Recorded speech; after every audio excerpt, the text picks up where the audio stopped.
Okay, so here we are, we're down at Ërchester on one of my syndicate venues. It's in the Nene Valley, sort of Northampton area.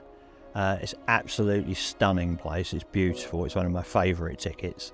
I spent a year, all the sort of last season if you like, on the smaller car park lake at the top end, and I've now moved on to the bigger lake.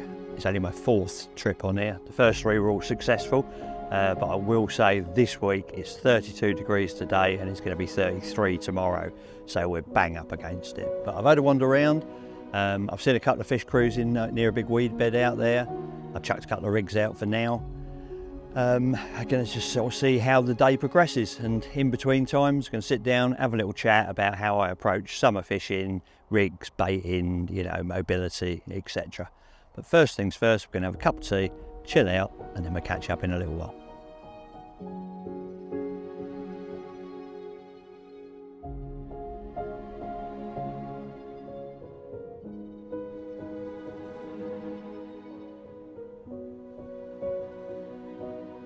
Right, we have a brew in hand. We have the comfortable high chair. Notice I say high chair and not low chair. It's age related. Why we all sat with our bums on the floor back in the day, I have no idea, because this is just absolute heaven. But yes, like I said, a little bit about why I've chosen where I am at the moment and what I look for in the summer in a swim. Now, obviously, the first thing you're looking for is actual fish location, isn't it? It's not always the be all and end all of summer fishing. Depends what time of day you're looking, because if you're looking in like now, it's 3:30 in the afternoon. Like I said, it's over 30 degrees. If you're finding fish now, all well and good. You might do a bit of floater fishing, bit of zig fishing, whatever, you know, or if they're in the edge, bit of stalking. Doesn't necessarily mean that that's going to be the best spot for bites. For example, when I was just next door here on the car park lake, it's only a 5-acre lake, real tricky. I was doing quite well last summer, you know, this time last year, getting the odd one on the top, getting the odd one in little holes in the weed and what have you, but I wasn't catching anything at night. So I started getting up proper early, about 3:45 in the morning, and just watching the water. And one morning, just see some fizzing in one little spot where I hadn't fished. I thought it was all weed, so I just let it play out. Later in the day, had a good old feel about in there and found a little clear spot in amongst solid weed. So I put a little bit of bait on it, not a lot, just, you know, I don't know, half a kilo of bait or whatever on that spot. Up again the next morning, watching out there, and one just, there was a little bit of fizzing and one just stuck his head out, so I knew it weren't tench, I knew it was carp. That single sighting over the next 3 weeks led to, I think it was either 5 or 6 of the originals. There was only 18 in there, and I had half a dozen of them through that one early morning sighting, and that was just by locating the actual feeding areas. So where you find them in the middle of the day doesn't necessarily mean that's where you're going to get bites at night. But on here, you know, so I haven't been on here long. This is my 4th trip.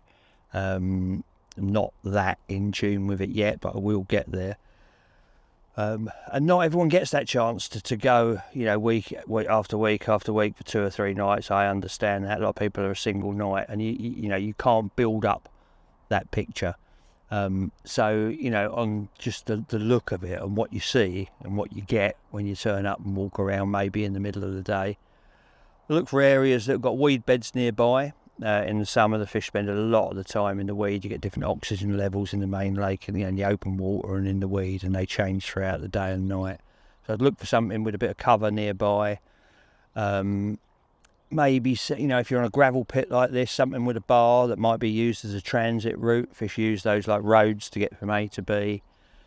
You know, rather than tucking yourself away in a corner, unless you're seeing a lot of fish in there and hoping they turn up. You know, if you're fishing on spec, I'd go for somewhere like this. There's 3 points on this lake and I'm on the second one. So, you know, that tells you I'm fairly central. I've got a small channel out to my left, quite a way out, 80 yards out, that goes round a big reed bed into another section of the lake. And I've got the third section of the lake up this way. So if fish move from one end to the other, they're coming through this swim. So these sort of ambush points and pinch points, if you like, always a good bet if you're just doing a quick session somewhere, you know, rather than losing yourself in a nice little romantic corner somewhere where you haven't seen anything hoping they turn up. I'd rather go for something that's got some sort of a transit route through it, hoping for fish going up one way, coming back down the other. And like I say, something near a bit of weed. So that's all I've gone on to start with. There is a swim opposite, a bit further down, which has a big plateau on it where I fished the last 2 sessions, and I've caught both times. I think I've had 4 or 5 fish off of it, whatever. I've had some fish off of it.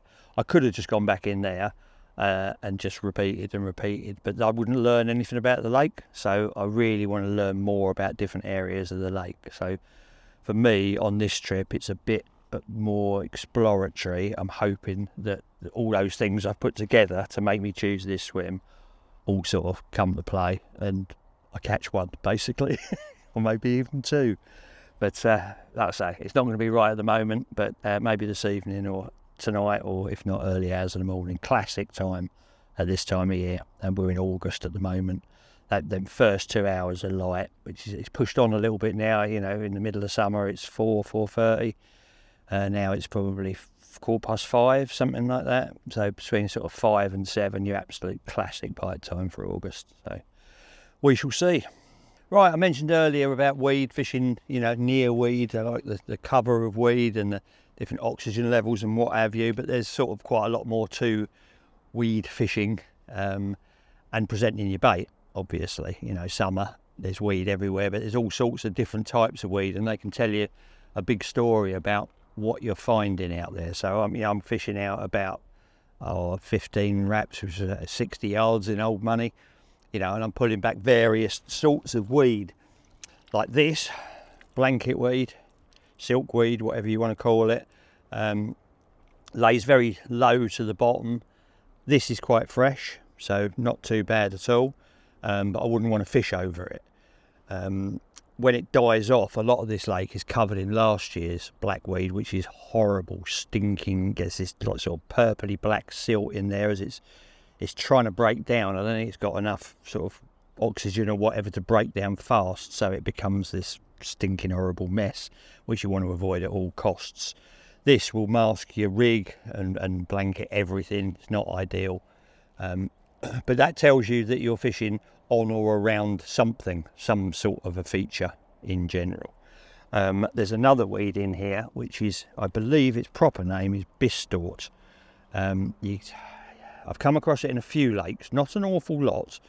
We've called it kelp in the past as well. It's very, very thick, ropey, strong, leafy weed, and that's what most of that big bed of weed is out there and all down here in the margins. It can be a bit tricky if you get fish in it, to be honest, you know, to get them back out, because it is very strong if they clump it all together. But again, this is more likely to be growing around the edges, and if you see a bed of it out in the lake, there's a fair chance that you've got a shallower area either under it or next to it. You know, it's not going to root in the hard sand and gravel that you might want to be fishing, but it's going to root all around it. So if you get a bed of this out in the lake, you can see it sticking out the top. You get little tops like that will stick out. And there's a circular hole nearby, well worth investigating, because that might be the sort of spot that, you know, you want to be on. I'm very much a spot angler. Whether I'm fishing, no matter what weed I'm fishing near, I want to be near it and not in it. Now, I know a lot of people do it different. They want to put a bag in the weed or a chod over the top or a hinge or whatever. That's not what I do. I don't like chod rigs. I'm not particularly keen on hinge rigs either. I'd prefer to find a bit of the bottom that has been fed on and is clear because it's been fed on. To me, that's somewhere that the fish are already visiting looking for food. So I'm willing to cast and cast and cast near weed until I get not only a donk. A lot of people think as soon as you get a donk, that's it, that's the spot. But weed can grow on hard ground the same as it can grow on soft ground. Not as much, but some weeds do, like your blanket weed, your silk weed, can be over those real hard areas and they can be horrible. So I want a donk. And then on braid, I always feel with braid, mono, you just don't feel enough. You know, on here, you're not allowed to use braid, but you are on a marker. So I want to feel a donk because it hits the spot. And then I want a little tiny slide back to let me know it's clear. But the most important thing when you pull back, when you're fishing near weed, is not just to pull back and think, oh, that's clear. It's to stop and put the rod tip back forwards. If you feel the lead go donk, that weren't a clear spot, you're off the bottom. If you're on a clear spot, that lead should not break contact with the bottom, because you can have weed and you could be casting in or over weed, and that could be a fulcrum. So as you pull, you might get 6 foot. You think, oh, it's lovely and clear, and then you wind in. But if you get 6 foot and think, oh, it's lovely and clear, and push the rod forward and it goes back 6 foot, all your lead's doing is going up and down in the weed as a fulcrum to your rod, weed, lead. You want direct contact with the ground at all times. You get that little slide, perfect, you're on. You might feel a bit of gravel, you might feel a bit of shingle, it might just be sand, it might be clay, it might be silt, it might be whatever. But if you can get near to that weed, but still keep in contact with the bottom and get that little slide, for me, they're the spots I look for. Over the last couple of years, I've become very, very happy with what I call my black mix. And it sort of started from trying to avoid birds. Now in the summer you get a lot of coot action, duck action, whatever. In the winter, obviously you get a lot of tufty action, which you don't want. So I've developed a sort of a spod mix, if you like. I do a lot of spodding. I do like boilie fishing, pure boilie round a marker. I do like that. But obviously you're limited on range there, sort of anything over, I don't know, 12 wraps or whatever, and you're going all over the place. And I like to fish accurately because, as I said earlier, I like to fish spots. So I do like spodding. I don't like fishing at big range particularly, whatever, but I find spodding at any range, with this black mix, just gives me what I want on an exact spot. So it's a mix of, it's sort of pellet based, if you like. It's all mainline gear. I have, I think it's called a stick and bag mix. So it's micro pellet. I couldn't even tell you how small the smallest ones are. A mil, 2 mil, something like that. Proper small. Generally, they're tending towards black. There's a few brown ones in there and a very small amount of about, I'd say, 2 to 2.5 mil dark red ones. To this, I add 10 mil ISO fish, a handful of 15 mil ISO fish, and a few larger pellets, like response pellet, ISO fish response. I've been on this fish mix for, like I say, a couple of years now. I tested it originally when it first came out, and I really, really liked it. But I found if I was going for sessions, it would, because it's very active, it would turn a bit too quick for my liking. And then they brought it out in shelf life. And I'll be completely honest with you now, I only use shelf life. I turned my freezer off, my bait freezer, about a year ago, and I just use shelf life baits. I've got total and utter confidence with them. I can just leave them in the van. I mean, even now it's 30 degrees, but they're in a little lock, not lock, a little, just a big plastic box with a lid. There's all sorts in there. I just leave them in there. I'm more than happy to use these new shelf life. So that's my general mix, really. Everything's dark. Birds don't see it. But they can find it eventually, but it's not obvious. It's not in their face. And if I want to sparkle it up, if I want it to be more obvious to the fish, I just chuck a can of corn or a couple of cans of corn over the top of it. And also, I do like a growler, a tiger, especially in here because there's an awful lot of tension here. So I've got a bucket of tigers with me. I've got a backup bucket in the motor. One of the rods out there is just on pure tiger. Like I say, just to avoid the tench, really. But tigers, you can't really go wrong in summer with a growler. So they're my two baits that I use for most of my fishing. I mean, tigers are great if you can use them. A lot of lakes won't let you use them, so I just use the black mix. And over the top, I've got various sizes of the fish meal pop-ups. I've got some extra hard ones in 18 mil. But a lot of the time I use these little 12 mil, 12, 13 mil, something like that versions. If I'm using corn in the mix, I put a bit of plastic corn just to top the boilie off with. But it's all quite simple, and it's something that's just worked for me over and over and over again. It's a lot easier than carrying great big buckets full of particles around. Gives them a good food source without putting too much out there. Yeah, I'm just proper happy with it. I've got so many fish over the last few years, or couple of years, using that fish meal. That is my bait of choice now, and it's nice to be settled on something, isn't it? To not think, oh, what am I going to use here? What am I going to use there? Everywhere I go. I've just done 2 days and nights at Linear. We did a boys v girls charity match for PTSD. Yeah, and that's the sort of lake where you think about your bait before you go. People use worm, people use little bits and chops and this and whatever. I just used that. I just took a bigger bucket, like a very big bucket, of what I call the black mix, and we caught loads on it, up to 36 pounds. I think me and the missus had 9 between us or something. It just works wherever it goes. It smells, it's fishy, it stinks like carp bait, and I love it. Okay, that's us all sorted. I can pop the bivvy over the rest of it if need be. I don't know if I'm going to bother. It's so hot at the moment, sticky, and absolutely the worst carp fishing conditions you can imagine. But, however, we may succeed. Who knows? Who knows? Rods are still out there. Haven't redone them. Don't really need to. I was happy with how everything went out. We've seen one fish today, just plumed up in a big plume of bubbles come up, and he come out the weed close in and then bow waved off. He did go in the right direction. But yeah, if we're going to get a bite, to be honest, not yet. But in an hour or two until, well, I don't know, 9 in the morning. Did have my bites last week from this lake at midday and 3 in the afternoon, but it wasn't 30 degrees. It was Storm Floris or Flora, or like, I don't know what the hell she was called. It was howling winds and perfect conditions, but it's not today. But never mind, we're here, we're angling, we're not going to catch them at home. Baits are in the water. If they're here, fairly confident we might get a bite. Sort of. But we are going to have fish, because the big pan's here, and we're just about to have a side of salmon. Well, not we. Cameraman's got a Rustler's burger.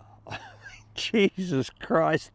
I thought only prisoners ate Rustler's burgers, but that's what he's got. But I've got a side of salmon, fresh prawns and asparagus. Look at me, eh? Posh as. And hopefully we can get carp.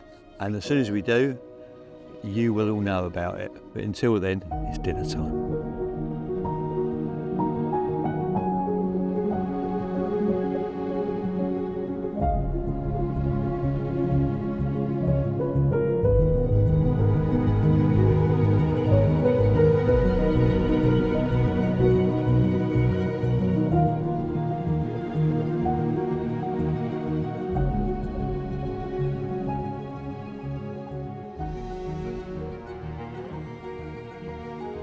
Morning. Well,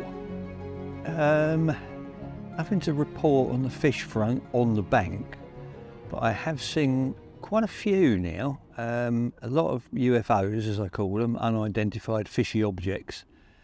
Could be carp, but I've seen a couple or 3 or whatever definite carp right on the left-hand zone where the 2 rods are in that weed. And I've had a few liners, and I sort of think that I should have had a bite by now with the amount of activity that's out there. So now it's that period of the morning when you're having doubts. You're thinking, is everything right? Is everything presented as it should be? Did I get it right? Did I get it wrong? I got the location right. They are here. The other swim that was on my mind, which is up there, I've been standing down the front there looking. I haven't seen anything up there, but I've seen carp for definite in the zone where I'm fishing. Just starting to get, there's nagging doubts why I had a bite. But I generally always have them right up until I get a bite. So I don't know. We shall see how the morning progresses. Oh, and it's a good job I didn't sleep out under the stars last night like I was going to, because it tipped down with rain. We had a little shower just after dark, and I thought, oh, I could have suffered that. And then sometime in the night, not heavy rain, but it rained quite consistently for a few hours. So I'd have been scrabbling about trying to get the bivvy up, but luckily I'd already got it up, so I slept well. But didn't get disturbed by any carp, so I don't know. We might have to make some changes in a bit. Who knows? Okay, I am going to do this 3rd rod. I've checked I brought in the one off the far bank, which was fishing perfectly, but I haven't seen any fish over there. Everything I've seen, it's been quite an active morning with UFOs and the odd definite carp. In that area that I'm fishing, I was mystified that I hadn't had a bite until I brought that middle rod in, and it wasn't what I imagined at all. It was horrible silkweed, coated in silkweed. Silkweed's really deceptive weed. If you've just got, like I did yesterday, a lead and a braided rod, it can feel really smooth, it can feel like really nice ground. A bit of a schoolboy error, if I'm honest, that I didn't put a rig out there. The ideal way, if you think the silkweed, is to put a rig with a bait, like as if you're fishing, leave it 15 minutes, let it settle in, and then bring it in, and then you're more likely to hook stuff if it's there. I didn't do that. I should have done that. Should have, would have, could have, didn't. And I wish I had, because that rod, I've had a lot of liners on and fish showing over. It wasn't fishing, I don't think, let alone as good as I wanted it to. The left hand rod I'm just about to bring in was firmer, and I could feel gravel. And I don't know if I'm either going to be very disappointed at my own angling ability because I didn't put a rig out there and try the bottom. That's if it's covered in silkweed. Or if it comes in perfectly, I'm going to be mystified why I haven't had a bite. But location was spot on, but I don't think that fine line, you know, that last 1% it definitely weren't right on the middle rod. So we're just about to find out how badly I did, and I've got this horrible feeling it won't be good. So what I'm doing is, because I'm using fluoro, which is hard to the bottom, I'm trying to get as much up as possible so that I can whip it off the spot. I mean, it is going to drag along the bottom a little bit, so I'm going to get more than I was fishing over, but I'm trying to get the line high, and then I'm going to strike him up and get him straight in to see. Now, that don't feel nowhere near as bad as that middle rod did.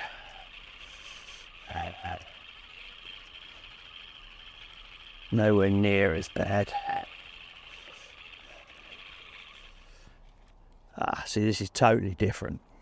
This has got a tiny piece of weed on, which is fresh green weed. It's not even silkweed.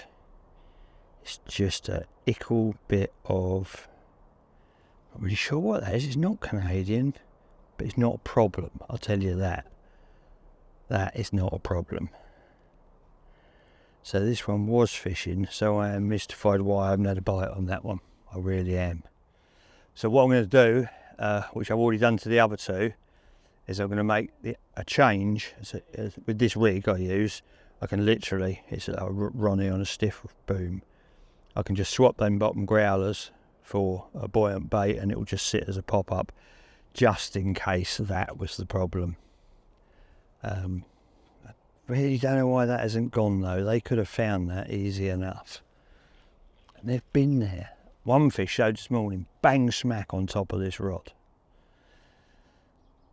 I mean, maybe it's not bite time yet, but usually when it's active time, it's bite time. The active time was a couple of hours ago.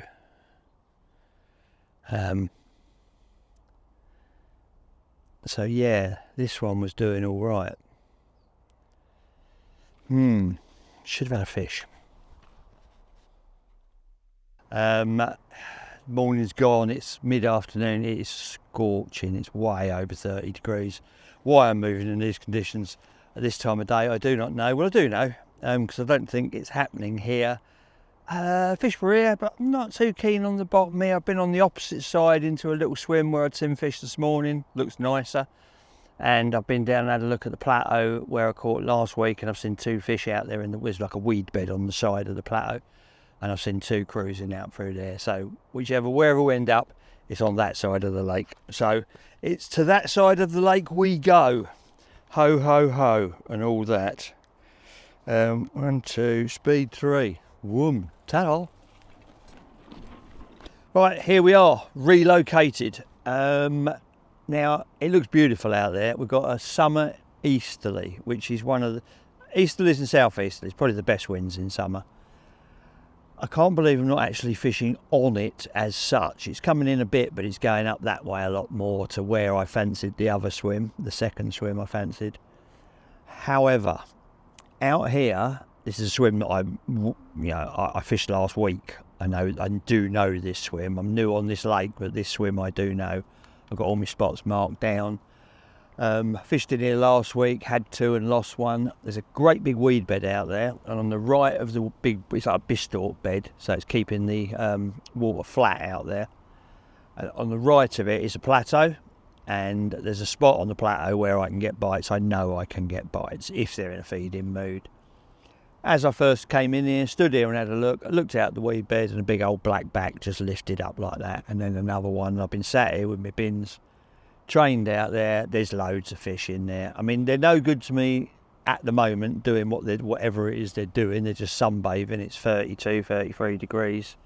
They're sat in the weed, but I've got 2 rigs out there on my magic spots on the plateau right next to the weed. So if at any stage they decide they're going to come out and feed, I'm on the money, I reckon.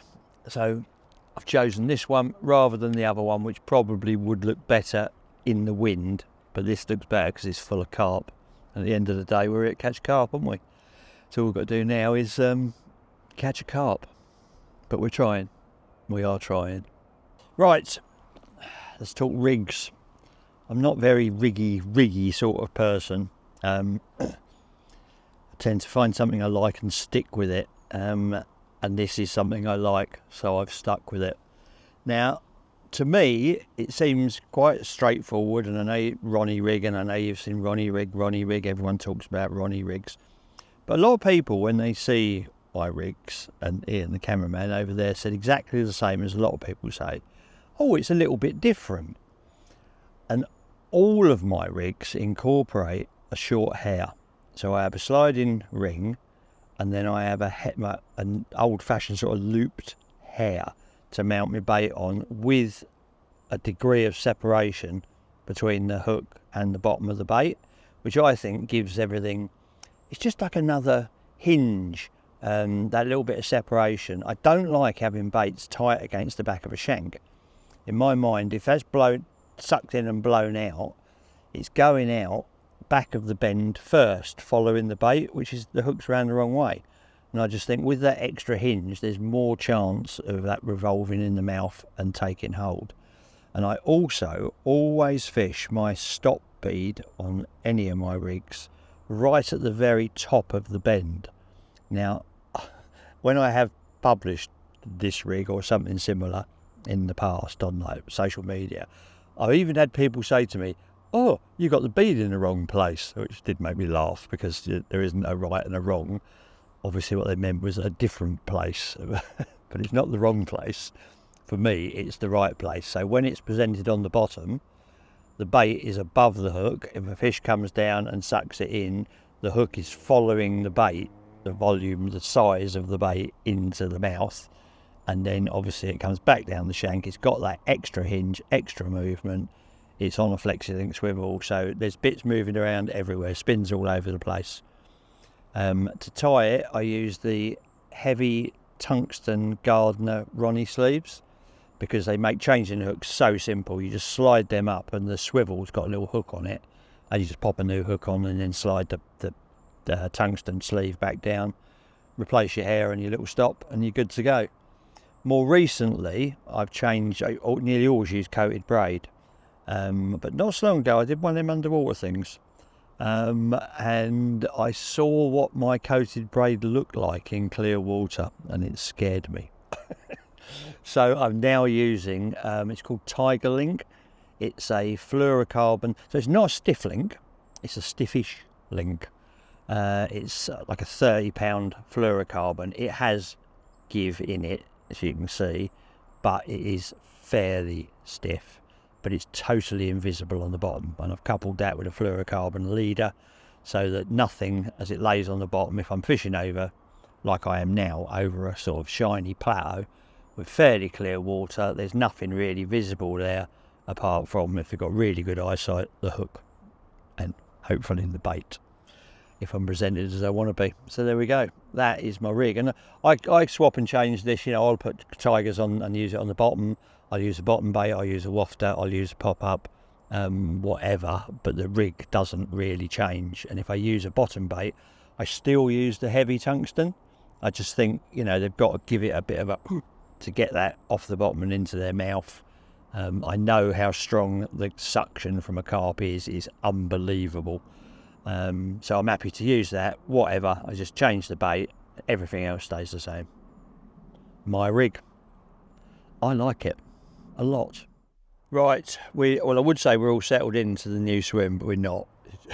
There's just, you can see behind the camera, there's just stuff everywhere. Although my cameraman does keep tidying up for me, which is a bit weird. Quite nice, quite like it. We haven't really, I mean, the fishing today, there's been a lot of actual angling going on because it's just been brutally hot. We've been moving swim from one side to the other, which has been a slow process because I've managed to smash me Achilles tendon a few weeks ago, so it's all limpy. But we've got here, the rods are out, I baited up. I'm totally happy. I like this swim, I know this swim. Everything's fishing perfectly, they're all on spots, it's all like absolutely cock on.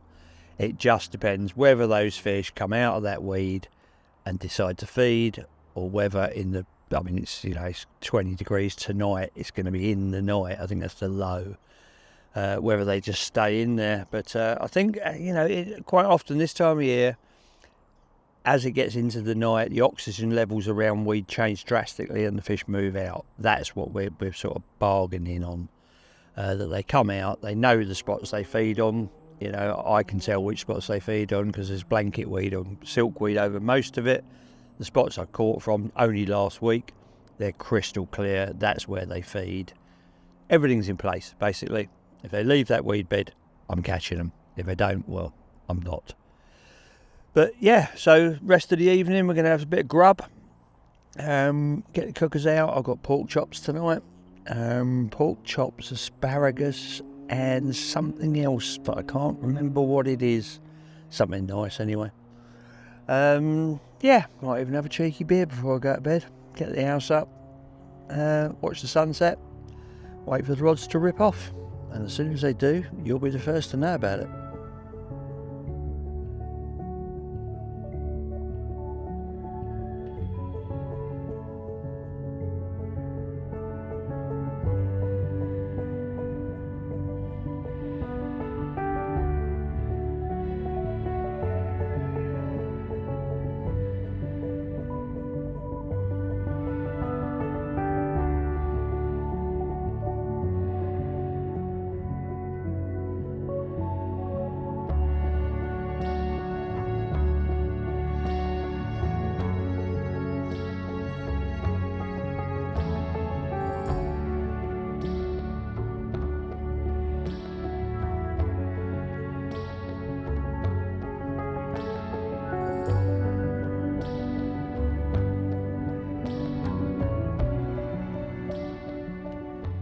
And there we go, 37 pound 𝗵𝗵𝗵𝗃 common.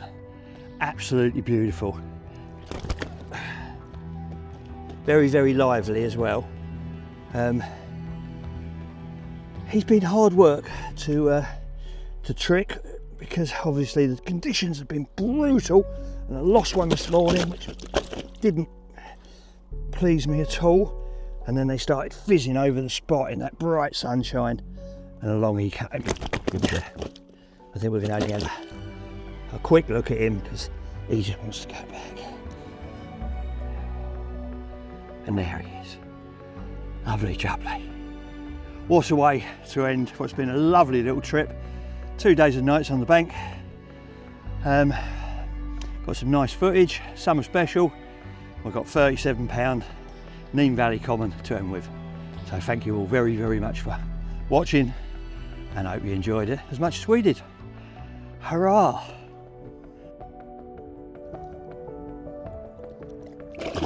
Whoa! And away.